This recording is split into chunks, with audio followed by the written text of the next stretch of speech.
যে এখনই সাক্ষী দিয়ে গেল সে আমার সম্পর্কে ননদ হয়। তারপরে আমরা জানতাম না প্রভুর মূল্য, যে ওকে এই অবস্থায় নিয়ে গেছিলো আমাদের বাড়ি।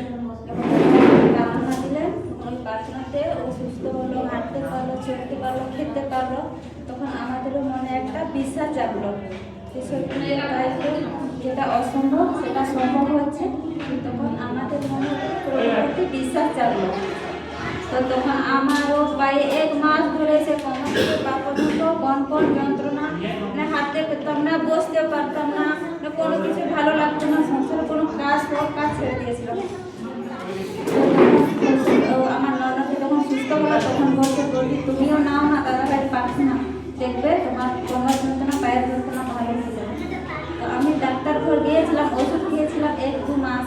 তারপরে রিপোর্ট করলাম, তখন ডাক্তার বললো যে আমার কোমরে হার্ট হয়ে গেছে, আমাকে তো সারা জীবন ওষুধ খেতে হবে আর ইউআরসি করতে হবে। রিপোর্টটা 7-8 হাজার টাকা খরচ হবে।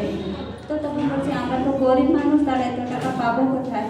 তাহলে আমার ননদ যখন বললো তাহলে ঠিক আছে, তোমার কোথায় শুনি। তখন দাদা ভাই প্রার্থনা প্রত্যেক দিন নিত, বেশি দিন হয়নি, 7-8 দিন হয়েছে। তো আমার কোমর থেকে পায়ের যন্ত্রণা একবারে সুস্থ হয়ে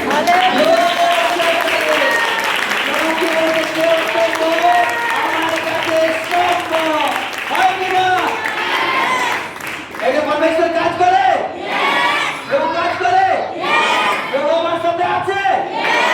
হালেলুয়া। যে হাড় হয়ে গেল যন্ত্রণা, অসহ্য যন্ত্রণা ব্যথা, কিন্তু প্রার্থনা নেওয়াতে, আয়াতটা ব্যবহার করাতে সেই যন্ত্রণা একেবারে গায়েব হয়ে গেছে।